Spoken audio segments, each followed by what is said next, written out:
I shall look at is Rule 28, which relates to the possible removal of what we currently have in the rules, which is the mandatory obligation to hold hearings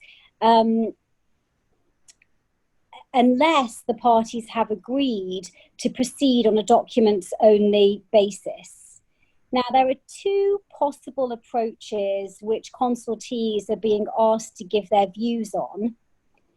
The first will be that where the parties agree on adopting the rules, the tribunal shall decide without any necessity for the parties to agree, and even if one of the parties requests an oral hearing, it's the tribunal that shall have the entire discretion to decide whether or not a hearing should be held. The other approach is that if the parties agree, or if any one party requests that a hearing should take place, then a hearing will be required.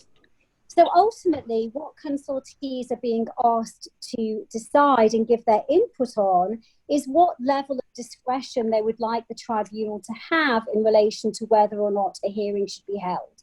And I think the key issue underlying the possible approaches that may be taken is that the hearing tends to be where most costs are expended in any arbitration.